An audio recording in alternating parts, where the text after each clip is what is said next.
Almost 1 year ago, the world lost a rallying hero when Colin Mcrae died in a helicopter accident. But today, the Subaru community that worshipped him have come together to celebrate his life in a record-breaking way. What feels like every Subaru owner in the country has come to Subaru Rally HQ in Banbury with two missions: to break the world record for the biggest convoy of one make of car, and to break a second world record for the largest sign ever made using cars, spelling out Colin Mcrae. It was Colin's maximum attack driving style that made him so popular. And after a brief queue with all the other fans to get into the workshops, I found my trusty chariot for the day. Now, this is my contribution to the record. I will be driving the brand new Impreza Group N Rally car. It's worth £110,000 and it's barely running. With all the other drivers poised to join the convoy, I jumped in and started the 20-mile journey to the Pro Drive test track. So, I've done the first thing correct. I've not stalled it. It'll be slightly embarrassing. As 1,000 Subarus slowly poured onto Britain's motorway network, the convoy got rather separated, but I gelled with my machine. So this car is a Japanese spec car. Rally regulations say that it can have no more than 270 bhp, but it has been highly fettled with to give it much more torque than the normal 2.5-litre UK spec car. Right, we're coming up to our first bridge on the M4 motorway, and immediately I can see about 60 people all wearing umbrellas, just there for us. I'm actually getting a bit emotional. Oh, so silly.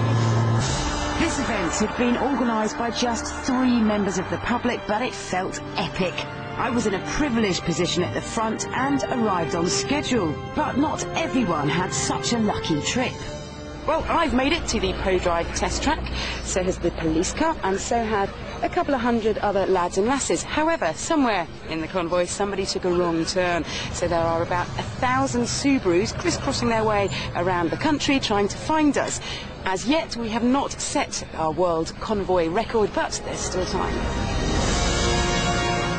The bulk of the convoy eventually started to appear, and the record attempt at writing Colin's name using cars could begin. I'm in the middle of the sea, as it were. So we've got the top part of the sea, then the downstroke there, and the bottom part. Over here, we're beginning to spell out the O. Then all we've got to do is the L-I-N, M-C-R, and A, and the E. And it's starting to rain. We better move on. You, come here. Come here, come here, come here.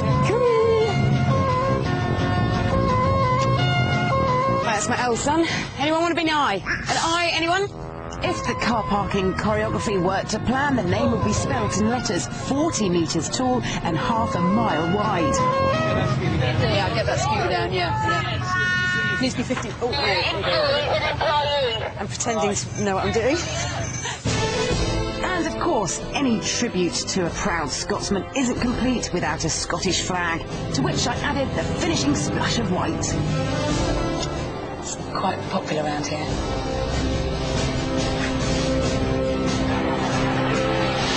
From the ground, it was impossible for us to see whether we'd been successful in our feat of monster sign writing. We waited for the weather to clear so the helicopter could play at being spell checker. The result was amazing. This display just needed to be verified by the adjudicator from the Guinness Book of Records to make it official. This was the moment we'd been waiting for. I'm delighted that with 1,086 cars in your mosaic, you have set a new Guinness World Record. Congratulations.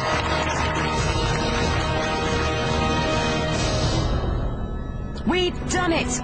And with one world record smashed, we set our sights on the other, making the world's biggest convoy. But that proved a lot harder than making the world's biggest sign. And instead, we ended up with the world's biggest traffic jam. So we gave up. But I had the opportunity to make one final, very special tribute to Colin with a drive in something unique. This is the very car he drove when Subaru won the World Rally Championship in 1996. And I'm allowed just one lap.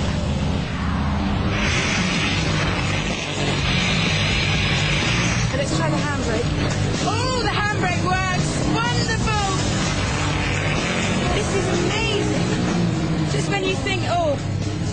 slightly out of control, maybe.